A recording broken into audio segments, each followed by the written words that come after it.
चलिए गाइज, आज हम लोग देख लेते हैं मोस्ट इंपॉर्टेंट केमिस्ट्री का एकदम डिटेल्ड पूरा ओवरव्यू आप लोगों के लिए लेके आया हूँ। एक एक टॉपिक कौन सा पढ़ना है कौन सा नहीं पढ़ना है पूरा एकदम अच्छे से स्टार्टिंग से हम लोग देखेंगे। ठीक है, तो इस वीडियो को पूरा देखिए और इस वीडियो को जितना हो सके अपने फ्रेंड्स लोगों में शेयर करिए। ठीक है, क्योंकि इसमें एकदम ईच एंड एवरीथिंग पूरी टेक्स्ट बुक में कौन सा पढ़ना है कौन सा नहीं पढ़ना है केमिस्ट्री के लिए, क्योंकि आप देख सकते हो यार केमिस्ट्री में पेज नंबर बताया ही नहीं है। आप लोगों को बहुत ज्यादा टेंशन होती होगी केमिस्ट्री के लिए कि कौन सा पढ़ना है कौन सा नहीं पढ़ना है, तो एकदम डिटेल्ड में लेके आया हूं पूरा वीडियो और ऐसा वीडियो कहीं भी नहीं मिलने वाला है। So please share this video और सपोर्ट करिए और लाइक करिए। कमेंट में कोई डाउट रहे कोई और वीडियो चाहिए तो please tell me on the comment section, क्योंकि वो तुम्हारे लिए ही होता है यार, हमारे लिए थोड़ी हो। ठीक है, सो चलिए स्टार्ट करते हैं। तो गाइस सबसे पहली बात तो ये कि देखो चैप्टर नंबर 1 सॉलिड स्टेट में आ जाते हैं।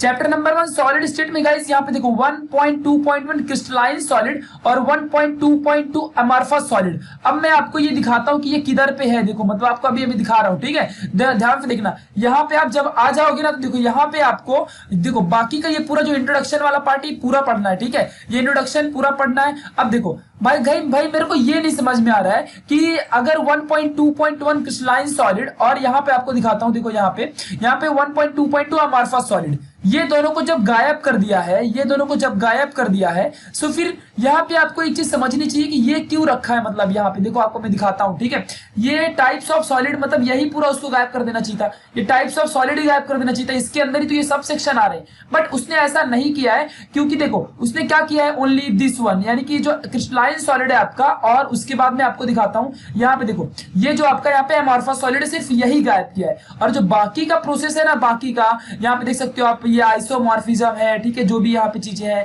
फिर बाकी का जो यहाँ पे पॉलीमॉर्फिज्म है, तो ये सारी चीजें आपको यहाँ पे पूछी जाएंगी। ठीक है, तो ये आपको थोड़ा सा याद रखना है। ओके चलो, फिर उसके बाद गाइस देखो यहाँ पे ये 1.3.2 आएगा, कोवेलेंट नेटवर्क आएगा, ये क्लासिफिकेशन ऑफ क्रिस्टलाइन सॉलिड ये आएगा। तो मतलब ये क्या है, जब अपना क्रिस्टलाइन सॉलिड ही गायब कर दिया है तो भैया फिर पूछने की यहाँ पे मतलब ये क्यों मतलब 1.3 वापस से देके रखा है। तो फिर भी आपको जितना वहां पे बोला वही नहीं पढ़ना है, बाकी ये पूरा आयोनिक क्रिस्टल वगैरह सब पढ़ना पड़ेगा। मतलब जो क्लासिफिकेशन है क्रिस्टलाइन सॉलिड का वो पढ़ना पड़ेगा।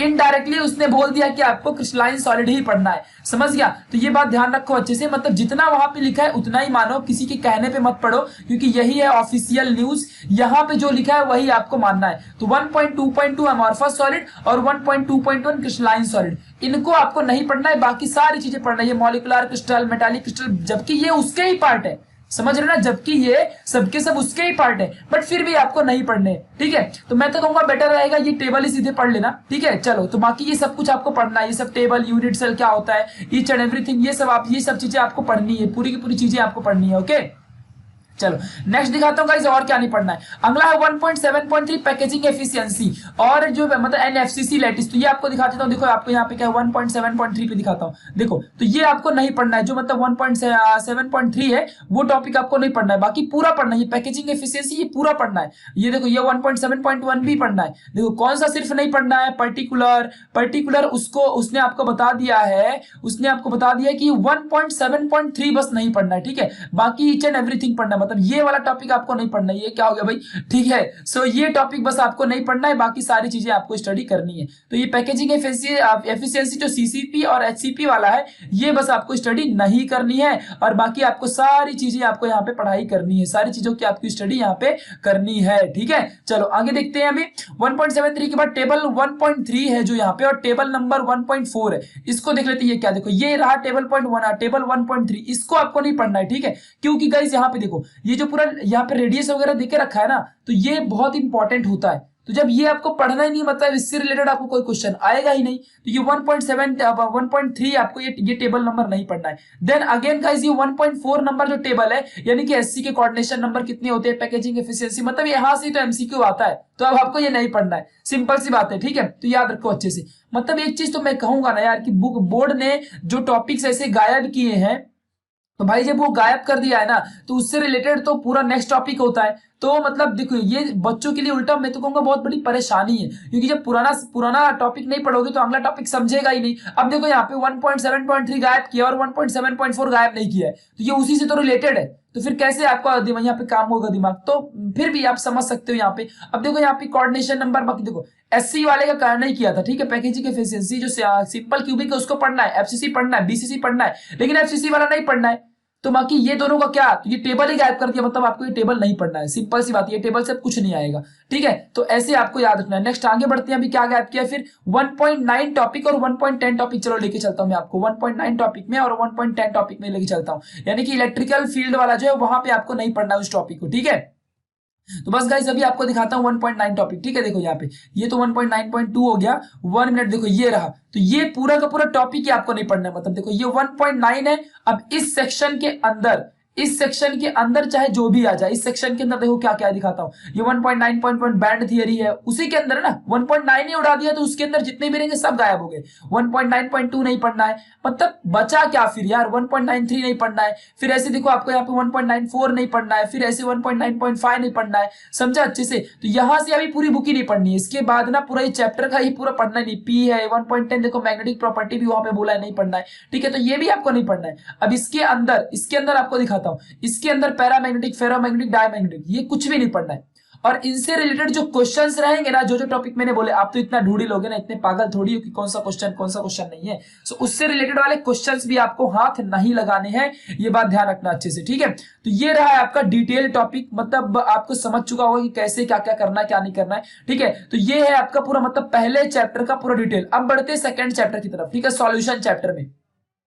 तो गाइस सॉल्यूशन चैप्टर में demonstration and exception to Henry's law, ये नहीं पढ़ना है, डिलीटेड है। चलो दिखाता हूं ये आपको कहां पे मिलेगा, बाकी सारा इंट्रोडक्शन, ये पूरा ये टाइप्स ऑफ सॉल्यूशन, कैपेसिटी, ये दुनियादारी जो पूरा यहाँ पे देख रहे, solubility, factors affecting solubility, factors temperature, ये सब पढ़ना है, ये सब पढ़ना है, ठीक है। Effect of pressure solubility, Henry's law यहां से आता है, ठीक है। चलो तो अब यहाँ पे देखो ये है हेनरीज लॉ, या ये आपको नहीं पढ़ना है, ठीक है, ये हेनरी लॉ आपको बिल्कुल नहीं पढ़ना है, ओके। बाकी आपको सारी चीजें पढ़नी है, ये बात ध्यान रखना अच्छे से। चलो तो ये Henry's law, exception to Henry's law, ये नहीं पढ़ना है, नहीं पढ़ना है बोल रहा हूं, ठीक है। ये पूरे इससे रिलेटेड जो भी देखो हेनरीज की जो भी यहाँ पे प्रॉब्लम्स है, ये सब एग्जांपल के प्रॉब्लम्स भी चले गए, ओके। तो ये बात हो गई, चलो आगे देखते हैं। नेक्स्ट है 2.11.1 डायरेक्टली वेंट ऑफ फैक्टर में आ जाओ, मतलब कि आपको 2.11 में जाना, ये पूरा वेपर प्रेशर लूवरिंग, रॉल्स लॉ, फिर ये सब आएगा, ये सब रॉल्स लॉ, बेल्ट्स लॉ जो मैंने बताया वीडियोस में, ये आइडियल एंड जो नॉन आइडियल सॉल्यूशंस है, ये सब आएगा। ये मतलब आपको सारी चीजें आने वाली, कॉलिगेटिव प्रॉपर्टी है, वेपर प्रेशर लूवरिंग है, फ्रीजिंग पॉइंट है, ये सब आएगा आपको, डोंट वरी। बस आपको मैं लेके चलता हूँ, क्या नहीं आएगा वो आपको ध्यान देना, आपको टिक भी करते रहना है अपने बुक में, ठीक है। ये 2.8 बॉइलिंग पॉइंट एलिवेशन आएगा, डोंट वरी, ये सब आने वाला है। 2.9 भी आएगा, ये सब आएगा, यहां तक मैं दिखा रहा हूं, क्या नहीं आने वाला, ठीक है। 2.11 में सीधा चले जाओ और आपको ऑटोमेटिकली समझ जाएगा। देखो यहाँ पे आ जाओ, 2.11 में भी देखो कौन सा 2.11.1 गायब किया है, मतलब कि ये 2.11 कॉलिगेटिव प्रॉपर्टी ऑफ इलेक्ट्रोलाइट्स, ये आपको ये पूरा पढ़ना है, जो यहाँ पे पॉइंट वाइज देके रखा है, ये आपको पूरा पढ़ना है, ठीक है। आपको क्या नहीं पढ़ना है, I will show, don't worry, रुक जाओ, देखो यहाँ पे ये नहीं पढ़ना है आपको, ठीक है। बस देखो कॉलिगेटिव प्रॉपर्टी वाला पूरा टॉपिक पढ़ना है, बस आपको ये टॉपिक जो ये पूरा नहीं पढ़ना है, समझ गया अच्छे से, ये पूरा यहाँ पे ये नहीं पढ़ना है, ओके। तो ये बात आपको ध्यान देनी है, अच्छे से समझ के रखना है। फिर मॉडिफिकेशन ऑफ एक्सप्रेशन दिया है तो भाई उसको भी मत पढ़ो, हाँ। तो देखो भाई मॉडिफिकेशन 11.2, तो इसको भी मैं नहीं पढ़ना है, ठीक है, तो इसको भी नहीं पढ़ना है, मतलब ये मॉडिफिकेशन ये भी नहीं पढ़ना है, ठीक है। उसके बाद और क्या दिया देख लेते हैं, ठीक है। तो यहाँ पे देख लो अच्छे से आप लोग नेक्स्ट टॉपिक, तो नेक्स्ट टॉपिक क्या देके रखा है 2.11.3, ये भी नहीं पढ़ना है आपको, मतलब चलो देख लो यहाँ पे 2.11.3, ये भी आपको नहीं पढ़ना है,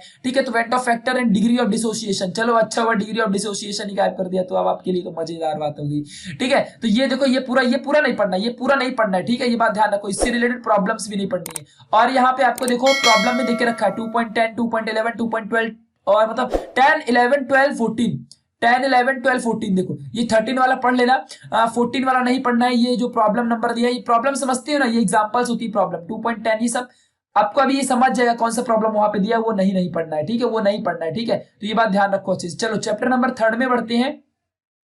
तो चैप्टर नंबर थर्ड में गाइस यहाँ पे चलो देख लेते हैं फटाफट की क्या नहीं पढ़ना है। चैप्टर नंबर थर्ड है आयोनिक इक्विलिब्रिया। तो इसमें गाइस पहला है इंट्रोडक्शन ही गायब कर दिया यार, क्या है ये, मतलब इंट्रोडक्शन ही उड़ा दिया। चलो देख लेते हैं इंट्रोडक्शन में पहला ही आपको ये इंट्रोडक्शन नहीं पढ़ना है, ठीक है, ये आपका इंट्रोडक्शन वाला पार्ट, इसके बिल्कुल भी हाथ नहीं लगाना है। फिर बाकी उसके बाद 3.1 मतलब पूरा टॉपिक ही नहीं पढ़ना है, ये 3.1 ये पूरा ऐसे नहीं पढ़ना है। तो फिर क्या पढ़ना है, ये तो बेसिक है, ठीक है चलेगा वही से भी, चलो अच्छा है। फिर टाइप्स ऑफ इलेक्ट्रोलाइट्स में आ जाओ, स्ट्रॉन्ग एंड वीक इलेक्ट्रोलाइट्स यहाँ पे देख रखा है। तो एसिडिटी 3.6.2 में सीधा चले जाओ, बाकी अब सब पढ़ना है, ठीक है। तो ये 3 एसिड बेस सब पढ़ना है। 3.6 में जाओ अभी directly, 3.6.2, 3.3.1 Lewis theory, Bronsted Lowry theory, 3.4 है आयोनाइजेशन है, 3.4 ऑस्टॉल्ट और डाइल्यूशन है, सब पढ़ना है यार, ये सब पढ़ना है, ठीक है। ये भी आपको डिग्री ऑफ डिसोसिएशन पढ़ना है। उसके बाद ये मतलब ऑटोमाइजेशन ऑफ वाटर पढ़ना है, ठीक है। फिर ऐसे आ जाओ यहाँ पे देखो पीएच स्केल, ये भी पढ़ना है, ये भी पढ़ना है, ठीक है। यहां तक ये पीएच स्केल, यहां तक की वैल्यू पूरी पढ़नी है।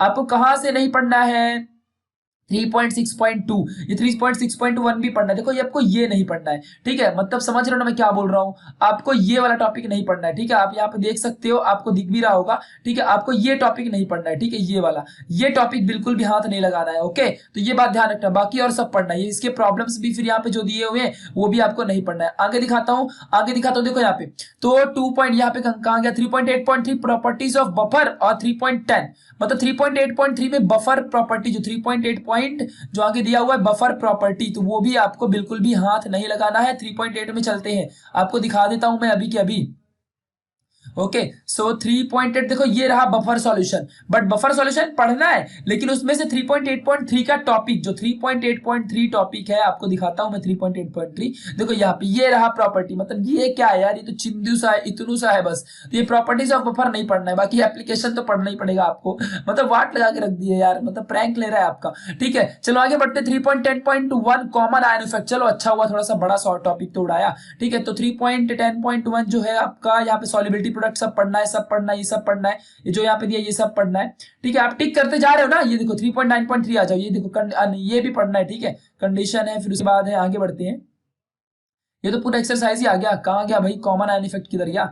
तो कॉमन आयन इफेक्ट दिखाता हूं मैं आपको, देखो ये रहा कॉमन आयन इफेक्ट, तो ये आपको नहीं पढ़ना है, ठीक है, ये आपको ये यहां से पूरा आगे कुछ भी नहीं पढ़ना है, ये सब डेफिनेशन भूल जाओ, सब नहीं पढ़ना है, ठीक है, ये बात ध्यान रखो अच्छे से। चलो अब हम आगे बढ़ेंगे अपने नेक्स्ट टॉपिक की तरफ, मतलब ये कॉमन आयन इफेक्ट आपको कुछ नहीं पढ़ना था। चलो अब आगे बढ़ते हैं, आगे बढ़ते हैं चैप्टर नंबर 4 केमिकल थर्मोडायनेमिक्स। तो केमिकल थर्मोडायनेमिक्स में बहुत ज्यादा चीजें गायब कर दी है, मतलब आप समझ सकते हो कि क्या क्या गायब किया। यहाँ पे आप देख लो यार, 4.1 इंट्रोडक्शन, 4.2.6, ये सारा चीजें मतलब गायब करके रख दिया है, ठीक है। 4.1 है इंट्रोडक्शन है, 4.2.6 थर्मोडायनेमिक इक्विलिब्रियम, मतलब क्या है ये, बचा क्या फिर, समझ रहे ना। चलो फिर भी देख लेते हैं आगे क्या क्या भाई गायब उड़ाया है, ठीक है।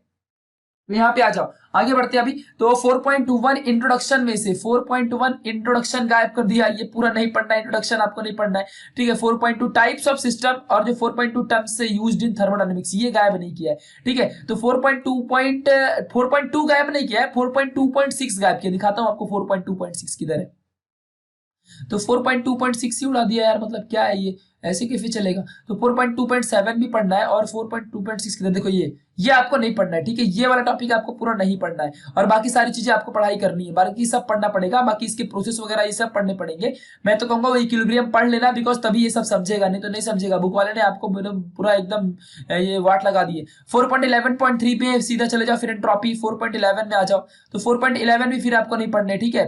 तो बाकी और बीच का सारा चीज पढ़ना है, डायरेक्टली 4.11 में चले जाओ, बाकी सब पढ़ना है, सब पढ़ना है, ईच एंड एवरीथिंग, मतलब ऐसा आपका सिलेबस गायब किया है कि इनडायरेक्टली आपको सब पढ़ना है, समझा। क्योंकि जब तक अगला कॉन्सेप्ट तभी ना समझेगा जब पुराना वाला कॉन्सेप्ट आएगा, नहीं तो ऐसे में तो आपकी फिर लग गई, ठीक है। सो लगवाओ मत भाई, पढ़ो, सब तो पढ़ना ही पड़ेगा, बुक वाला हैश लॉ बेस लॉ सब पढ़ना है। आ जाओ डायरेक्टली 4.11, देखो यहाँ पे, तो 4.11 भैया किधर हो, 4.11.3 एंट्रोपी एंड स्पॉन्टेनिटी, और 4.11.4, 4.11.5, 6, 7, 8, 9 ये सब नहीं पढ़ना, मतलब 4.11.1 ये पढ़ना है, 4.11.2 भी पढ़ना है, एंट्रोपी से रिलेटेड यहाँ पे डेफिनेशन सी तो अब आएगा क्योंकि यही सब दिया है।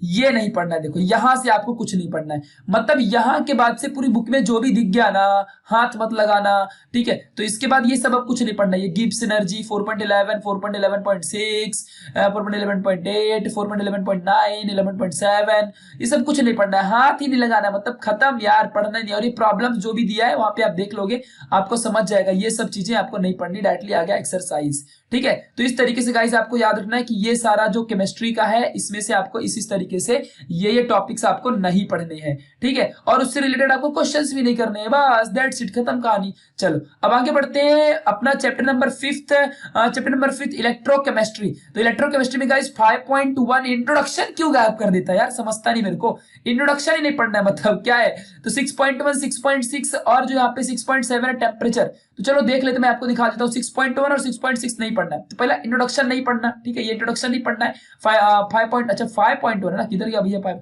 देखो 5.1, 5.2.2, 5.2.3 ये नहीं पढ़ना है, ठीक है। चलो तो आपको दिखाता हूँ, 5.1 और 5.2.2 नहीं पढ़ना है। देखो 5.1 नहीं पढ़ना है, 5.2 पढ़ना है। अब अच्छा, अब देखो मैं आपको यहाँ पे एक चीज दिखाता हूँ, ठीक है। यहाँ पे आप देखना बुक वाले ने क्या किया आपके लिए। 5.2 इतना आपको पढ़ना है और फिर ये नहीं पढ़ना है, तो बात क्या हो गई फिर, मतलब इतना क्यों गायब किया भाई, इधर से कुछ भी मतलब क्या है ये क्या चल रहा है, ठीक है। तो ऐसे नहीं होना चाहिए ना। तो देखो ये 5.2, 5.2.1 मेटालिक कंडक्शन नहीं पढ़ना है और 5.2.2 नहीं पढ़ना है, लेकिन 5.2.3 का ये पूरा टॉपिक जो यहाँ पे लेकर रखा है ये पढ़ना है, ठीक है। फिर आ जाओ 5.3 में, ये भी पढ़ना है, क्योंकि यहाँ पे दिया ही नहीं ना कि 5.3 भी गायब कर दिया हमने। डायरेक्टली 5.4.1 और 5.4.2 में आ जाओ, ठीक है। तो 5.4.2.1 में किधर गया भाई, 4.1 में दिखाता हूँ आपको किधर है भैया, 4.1, ठीक है। तो 3.3 चल रहा है, सब पढ़ना है, सब पढ़ना है, सब पढ़ना है, दिखा रहा हूँ मैं जितना, ये कलाच विलाच जो भी गया, खलराच इफेक्ट, सब पढ़ना है, सब पढ़ना है। आगे आ जाओ, फिर 5.4 दिखाता हूं मैं, अभी आपको दिख जाएगा, ठीक है, क्योंकि सारी चीजें बुक में ढूंढनी पड़ती हैं, so you can understand that conditions, okay. So यहाँ पे आपको दिखाता हूँ 5.4 पॉइंट, इधर गया भाई 5.3.9 के बाद टॉपिक ही गायब हो गया, इधर है 5.4.1, इधर है, इधर है, ये देखो आप, ये देखो 5.4 इधर है। तो 5.4 इलेक्ट्रोकेमिस्ट्री में एक चीज बतानी है आपको, कुछ मिस ना हो जाए। 5.4.1 और 5.4.2 सिर्फ देखो, तो यहाँ पे 5.4.1 देख लो, यहाँ पे 5.4.1 ये बिल्कुल मत पढ़ना, और ये 5.4.2 ये भी बिल्कुल मत पढ़ना, ठीक है। और बाकी का यहाँ पे 5, अब फिर सारा बाकी का पढ़ने का 5.10.1 और 5.10.2। मतलब गाइस मैं आपको एक बात बताऊं, आप जब कभी भी स्टडी करोगे ना रीडिंग, तो जहां जहां भी लिखा रहेगा ना कि रिफर टू 11th, तो वो वाला टॉपिक सोच लेना कि पढ़ना ही नहीं है। जहां जहां भी लिखा रहेगा ना रिफर टू 11th, तो वो टॉपिक बिल्कुल पढ़ना ही नहीं है। पहली बात तो ये बात ध्यान रखना अच्छे से, ठीक है। तो जिसमें बोल दिया 11th वाला टॉपिक नहीं पढ़ना है, तो वो पढ़ना ही नहीं, मतलब गायब कर दिया सीधा, ठीक है। तो 5.4.2 इलेक्ट्रोड और 5.10.1 ड्राई सेल नहीं पढ़ना है। फिर आ जाओ 5.10.2 में लीड एक्यूमुलेट में, ठीक है। तो चलो यहाँ पे आपको दिखा देता हूँ। तो ये 5.4.2 नहीं पढ़ना है, और टाइप्स ऑफ इलेक्ट्रोकेमिकल सेल फिर ये पढ़ लेना, 5.4.3 पढ़ना है।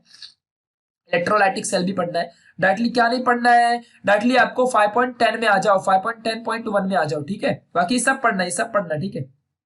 5.10 में आ जाओ डायरेक्टली फटाफट, 5.10 में आ जाओ, सीधे सीधे 5.10 में आ जाओ, ठीक है। 5.8 है ये, आगे बढ़ते हैं।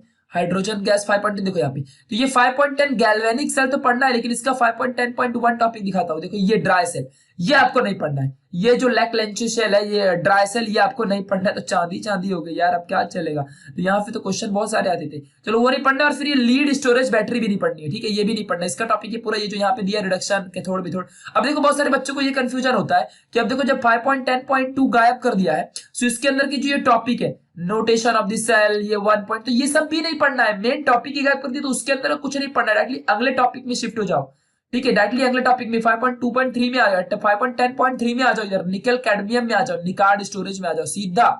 उसको गायब किया तो पढ़ना ही नहीं है, मतलब समझ रहे हो ना क्या बोल रहा हूं मैं। हाँ याद रखो 5. अब ये सीधा 11 में चले जाओ, बाकी ये सब पढ़ो। हाँ जो वहां पे बोला बैठ, देखो अभी ये 5.11 ये नहीं पढ़ना है। अब देखो यहाँ पे एक चीज दिखाता हूं आपको, अब देखो 5.11 के अंदर 5.11.1 आ जाओ, तो ये भी नहीं पढ़ना है, ये भी नहीं पढ़ना है, इसके अंदर ये सब टॉपिक नहीं पढ़ना है, समझा अच्छे से। तो ऐसे आपको याद रखना है, ठीक है। तो ये सारी चीजें देखो, एडवांटेजेस डिसएडवांटेजेस सब उसके कुछ नहीं पढ़ने हैं, ये आपको सब कुछ नहीं पढ़ना है। डायरेक्टली आपको 5.12 में आना है और ये पढ़ना है बस, वो पूरा गायब कर दो, पेंसिल से कट मार्क कर दो, 5.12 सीधा आपको आके यहाँ पे पढ़ना है, ठीक है। तो ये बात आपको ध्यान रखनी है अच्छे से इस तरीके से। फिर ये टेबल ओबल तो अभी दिया, ये तो पढ़ना ही पड़ेगा, टेबल वगैरह दिया है। अभी आते हैं डायरेक्टली क्वेश्चन, अपना ये सब खत्म हो गया, हाँ ठीक है। चैप्टर नंबर 6 में आते हैं, केमिकल काइनेटिक्स। तो केमिकल काइनेटिक्स में आ जाओ यहाँ पे जल्दी से।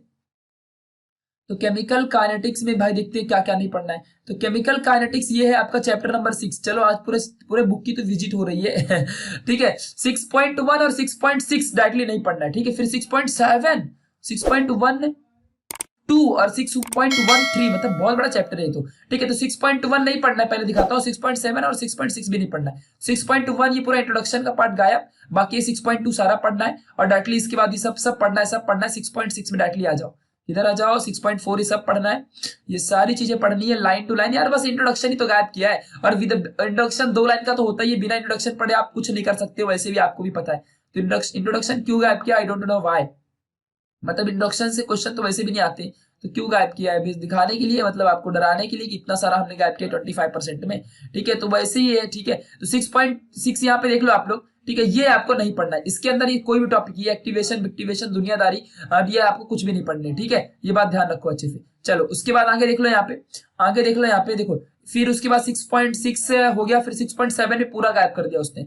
मतलब ये 6.6 ये पूरा टॉपिक, जहां तक अभी 6.7 नहीं आ जाएगा ना, वहां तक पूरा कुछ नहीं पढ़ना है। 6.7 देखो इधर आ गया, और ये सब 6.7 के अंदर कुछ टॉपिक नहीं पढ़ना, डायरेक्टली 6.8 ढूंढो और वहां से पढ़ना स्टार्ट करना। ये सब कुछ नहीं पढ़ना, ये सब कुछ नहीं पढ़ना, इसके प्रॉब्लम्स भी कुछ नहीं पढ़ने। ये देखो आ गया 6.8, आपको ये डायरेक्टली पढ़ना है, ठीक है। डायरेक्टली यहाँ पे 6.8 पढ़ना है, ओके। उसके बाद चले जाओ, सीधा चले जाओ 6.12 में, 6.12 एंड 6.13 में आ जाओ। फिर उसके बाद सीधा 6.8 पढ़ना है, सीधा 6.9 पढ़ना। अरे एक्सरसाइज ये क्या है, मतलब 6.13 है ही नहीं। देखो देखो देखो जरा यहाँ पे, ठीक है। देखो देखो देखो यहाँ पे डायरेक्टली देखो, देखो एक्सरसाइज आ गया, 6.8 ही तक है। अब देखो यहाँ पे बुक वाले ने गलती कर दी, सिलेबस ने गलती कर दी। देखो यहाँ पे इसने सिलेबस ने गलती कर दी भैया, देखो यहाँ पे भाई गलती हो गई। बुक वाले ने यहाँ पे देखो कुछ भी छाप दिया, प्रॉब्लम 6.12 और अच्छा प्रॉब्लम है, ओके ओके मैं भी पगला जाता हूँ कभी कभी, ठीक है। तो यहाँ पे देखो भैया प्रॉब्लम नहीं पढ़ने, है प्रॉब्लम 6.14 नहीं पढ़ने, प्रॉब्लम 6.13 यहाँ पे जो देखे रखा है ये नहीं पढ़ने, मतलब प्रॉब्लम है, ओके। प्रॉब्लम छुपा हुआ तो मैं क्या करूँ, मेरी गलती है, मैं अपनी गलती मान लेता हूँ, ठीक है। चलो बाबा, ओके। तो बुक वाले ने ये गलती नहीं की है, वो यहाँ पे प्रॉब्लम लिखा हुआ है, देखो यहाँ कॉर्नर में यहाँ प्रॉब्लम लिखा है, मैं डायरेक्टली ये पॉइंट लिख रहा हूँ। तो प्रॉब्लम तो ये नहीं पढ़ना है, ठीक है। चलो आगे बढ़ते हैं, फिर चैप्टर नंबर 7 में आ जाओ। मतलब एलिमेंट्स एंड ग्रुप्स में क्या नहीं पढ़ना, ये टॉपिक में तो पूरा टॉपिक गायब करना चाहिए था, पता नहीं क्यों ये सब रखा है, पता नहीं, आई डोंट नो व्हाई, ठीक है। तो गाइस अगर मैं आपको अभी एक बात बताना चाहूँ, आपको एक थोड़ा सा बेसिक नॉलेज दूं, तो आपको इतना सा कॉन्सेप्ट तो बैठ ही गया होगा कि आप अपनी बुक में ये टेबल का स्क्रीनशॉट लेके, और आप इसका जो ऐसा है स्क्रीनशॉट इसका लेके, आप खुद ही आप इसका ऐसा स्क्रीनशॉट लेके, और आप ऐसा नहीं कर सकते हो क्या कि 7.2 में फिर 16 एलिमेंट्स ये टॉपिक, फिर 7.3 7.4 में एटॉमिक वाला टॉपिक, फिर ये एलिमेंट 7.9 में ये टॉपिक, 7.1 में ये टॉपिक, ये टेबल नंबर एक्सक्लूड किया बाकी सब आएगा, ऐसा आपको नहीं समझ सकते हो। अब इतना तो आपको दिमाग है ना, ये टॉपिक्स ऐसे ऐसे नहीं पढ़ने, जो जो यहाँ मेंशन किया है ना, ऐसा 9.9.8 9.9.9 वो टॉपिक ढूंढ ढूंढ के ऐसा काट कर दो अपने बुक में, नहीं पढ़ने तो नहीं पढ़ने, समझ रहे ना मैं क्या बोल रहा हूं। तो वो टॉपिक आपको मतलब उड़ा देने, वो टॉपिक आपको हाथ ही नहीं लगाना है, समझ गया। तो इस तरीके से आप अभी तो कर सकते हो ना, क्योंकि वीडियो फिर बहुत बड़ा हो जाएगा। तो मैं तो आपको ना सिर्फ देखो हेलोजन डेरिवेटिव को बता देता हूँ, ठीक है। मैं आपको डायरेक्टली हेलोजन डेरिवेटिव का 10.3 का बता देता हूँ, ठीक है, हेलोजन डेरिवेटिव का, ओके। चलो बढ़ते हैं हेलोजन डेरिवेटिव की तरफ, बाकी तो आप सब कर लोगे ना यार, इतनी तो आपको दिमाग है। मैं रिएक्शन वालों को बता दूंगा तो फिर आप रिएक्शन वाला भी आराम से कर पाओगे, ठीक है। तो चलो फिर मैं आपको हेलोजन डेरिवेटिव का फटाफट बता देता हूँ, और बाकी तो आप कर ही लोगे। और गाइस मैं आपको एक बात बताऊं कि मैं तो भाई पूरा पढ़ाने वाला हूं, क्योंकि अभी जो मेरी वीडियोस रहेंगी तो सिर्फ आप नहीं दिखोगे, नेक्स्ट ईयर जब कोरोना नहीं रहेगा तब भी बच्चे दिखेंगे। और वैसे भी ऐसे अगर आपको पहला पॉइंट नहीं आएगा ना तो अगला पॉइंट समझेगा ही नहीं, तो बुक वाले ने इनडायरेक्टली आपका ये सब गायब करके आपकी वाट ही लगाई है, ठीक है। तो कोई फायदा तो है नहीं सिलेबस रिड्यूस करके, बस आपको थोड़ा सा लग रहा हो कि हाँ मजा आ रहा है, लेकिन वो मजे के नाम पे वो बस ऐसा दिखाया है, मतलब दिखा के ले लिया बुक वाले ने, मतलब सर बोर्ड वालों ने, ठीक है, दिखा के ले लिया आपकी, ठीक है। तो ये समझ के रखो, तो वाट लगा दी है पूरी, कुछ है नहीं। मतलब अब तुम ही बोलो ना यार, इंट्रोडक्शन गायब किया है और बाकी का सारा चीज दे के रखा है, तो इंट्रोडक्शन ही गायब कर दिया, तो क्यों गायब किया? मतलब दिखाने के लिए कि हाँ क्वांटिटी में हमने मतलब 25% उड़ा दिया है, तो ऐसा नहीं होता है। आप तो खुद ही देख सकते हो, आपको इतना दिमाग है अभी मैं जो यहाँ पे दिखा रहा हूँ। चलो तो हेलोजन डेरिवेटिव में डायरेक्टली 10.3.5 रिएक्शंस में आ जाओ। मुझे तो ऐसा लग रहा है सैंडमेयर मिलेगा भी कि नहीं मिलेगा। 10.3.5 10 पॉइंट, बाकी सब पढ़ना है, मैंने सब अच्छे से बताया, पूरा बेसिक है। अभी ऑर्गेनिक में बेसिक गायब करता ना तो कोई टीचर गुस्सा ही हो जाता सीधा, क्योंकि क्या फिर क्यों डाला भाई सिलेबस, केमिस्ट्री हटा दो सबसे अच्छा, क्योंकि वो नहीं समझेगा बच्चों को। तो फिर यहाँ पे चलो आ जाओ, 10.3 है टॉपिक और इसमें से गायब किया है, इसमें से 10.3.5 वाला गायब कर दिया, तो 10.3 बाकी सब पढ़ना है, ठीक है, बाकी सब पढ़ना है ईच एंड एवरीथिंग। बस 10.3.5 में आ जाओ। 8 पॉइंट देखो यहाँ पे, ये सैंडमेयर, अरे ले लो फिर से वाट लगा दी। देखो ये है सैंडमेयर रिएक्शन और इतू सा पार्ट आपका गायब किया है, बाकी सब पढ़ना है। तो ये क्या है मान जानते हो, ये आपको सेक्शन नंबर चैप्टर नंबर 13 में और 13.6 में आपको सैंडमेयर रिएक्शन मिलेगा। वही मैं सोच रहा था सैंडमेयर रिएक्शन हेलोजन डेरिवेटिव में कहां से आ गया, बट ये आपका है अमाइंस में से। तो अमाइंस में भी आप जब जाओगे ना तो आपको वहां भी ये गायब मिलेगा, ठीक है। तो ये थोड़ा सा याद रखना, क्योंकि बहुत सारे रिएक्शंस ऑर्गेनिक में कॉमन होते हैं। तो सेंटमेयर नाम की चीज अब आपको पढ़नी नहीं है, सेंटमेयर कहीं दिखा पढ़ना नहीं है, हाथ नहीं लगाना है सेंटमेयर में, ठीक है। तो सेंटमेयर गया भाई अभी सेंड में, ठीक है चलो ओके चलो आगे बढ़ते हैं। अभी सेंटमेयर कंप्लीट हो गया है। तो सेंटमेयर के बाद देखो 10.5.5 जो representation of configuration of molecules, और 10 लेबोरेटरी टेस्ट, बिल्कुल जितने भी लेबोरेटरी आएंगे ना आपको खुद से समझ लेना कि हमको नहीं पढ़ना है, खत्म, कहानी है खत्म, ठीक है। तो 10.6.1 और 10.7 यूजेस एंड एनवायरमेंटल, बाकी SN1 रिएक्शन SN2 रिएक्शन ये सब पढ़ने हैं, ठीक है। फिर ऐसे देखो यहाँ पे अल्कोहल में ज्यादा नहीं गायब किया है, अल्कोहल में बस लेबोरेटरी टेस्ट और लास्ट की यूजेस वगैरह गायब कर दिया बस, और प्रिपरेशन ऑफ अल्कोहल। मतलब देखो मैं आपको एक चीज सीधा सा बता देता हूँ कि जो भी आप एक अंदाजा लगा लो कि आपके बुक में जो भी 11th से रिफर करने बोला है ना, या किसी दूसरे चैप्टर से रिफर करने बोला है ना, वो वाली चीजें नहीं आएंगी, एकदम पर्टिकुलर वहीं पे जो चीज दी है वही वाली चीजें आने वाली है। ओके ये बात ध्यान रखो, ठीक है। और दूसरी बात ना, ज्यादा रिएक्शंस गायब नहीं किया है कि बस यहाँ पे सेंटमेयर गायब कर दिया है और कुछ कुछ यहाँ पे रिएक्शन देखो नहीं गायब किया है, बस ये फ्रॉम अल्काइल हैलाइड कैटालाइज्ड है। लेबोरेटरी टेस्ट तो बिल्कुल भी नहीं पढ़ना है, लेबोरेटरी जहां आएगा ना वो नहीं पढ़ना है, क्योंकि वो प्रैक्टिकल के लिए होता है ना। मैं भी आपको देखो वीडियो बनाए तो मैंने सीधा ना कह दिया भाई कि मैं समझा नहीं सकता हूं आपको, बस अगर मैं बोलूंगा भी कि इसका मिक्सअप करोगे तो यहाँ पे कलरलेस गैस निकलेगी, तो बस आपको इमेजिन ही करना है ना, मैं अब क्या कर सकता हूँ उसमें, तो प्रैक्टिकल है तो आपको नहीं पढ़ना है, ठीक है। तो ऐसे ऐसे सारी चीजें गायब कर दी है और आप ऐसी सारी चीजें ढूंढ लोगे और ऐसे आप पूरा पढ़ लोगे, क्योंकि इतना आसान सा टॉपिक है, मैंने आप सब दिखाई दिया कैसे आपको क्या देखना है। देखो हमें प्रैक्टिकल भी 60% ही टोटल केमिस्ट्री का होने वाला है, बाकी एकेडमिक ईयर ओनली 2021 के लिए। अगले साल बच्चे खुश मत रहना कि 11th वाले खुश मत हो जाना कि 12th में चले जाएंगे हम, तो वो हमारे लिए भी ऐसा रहेगा, ऐसा नहीं है, ये सिर्फ इस साल के लिए है, ठीक है। मतलब कि इस साल तुम 12th में हो ना बच्चों, तुम्हारा बस फायदा है, बाकी सबका फायदा नहीं है। तो मजे लो और पढ़ाई करो चुपचाप से, बहुत फायदे में रहोगे, ठीक है। तो फिर अभी हम मिलेंगे ऐसी नेक्स्ट वाली वीडियो में, तब तक के लिए बाय। और मैं पहले ही बोल रहा हूँ यार, प्लीज शेयर सब्सक्राइब जरूर करना, और इंस्टाग्राम में तुम लोग मुझसे कांटेक्ट कर सकते हो, ये रही मेरी आईडी, तुम लोग को पता ही है, ठीक है। दिस इज प्रशांत T9, ठीक है। तो ये आईडी है T9 है, ओके। तो यहाँ पे कांटेक्ट कर लो। टेलीग्राम में जाओ और सीधा न्यू इंडियन एरा सर्च करो, टेलीग्राम में जाओ और न्यू इंडियन एरा सर्च करो, और वहां पे जा करके आप ना मतलब ज्वाइन हो जाओ, सारा PDF वगैरह मैं दे दूंगा, ठीक है। और इस तरीके से आपको अपने आराम से ये पेज लेके बैठो और आराम से बुक लेके बैठो, पेंसिल से जितने भी टॉपिक 13.6 उड़ा दो, ऐसे ऐसे जो भी दिया है ना, ये टेबल ढूंढ के, या ये जो यहाँ लिखा है वही गायब करना, खुद से अपना दिमाग मत लगाना, ठीक है। तो वो टॉपिक बस आपको खत्म कर देना है, इसे कहते हैं 25% सिलेबस का कम होना। और पता चला दिसंबर तक ऐसे ही रहा ना, तो सोच लो जरा, फिर पूरा बुक ही गायब हो जाएगी और you are promoted to degree college, समझा। तो भाई कोरोना का जय जयकार करो कि अच्छा वो तुम्हारा हो गया, लेकिन एक बात तो है कि नॉलेज से तुम बहुत कम हो जाओगे, कंपटीशन में तुम बहुत पीछे हो जाओगे, दुनिया में कंपटीशन में तुम बहुत पीछे हो जाओगे, ये बात ध्यान रखना अच्छे से, ठीक है। तो बाय, मैं तुम्हारे साथ हूं, ठीक है। मेरा नाम प्रशांत, आप देख रहे थे न्यू इंडियन एरा।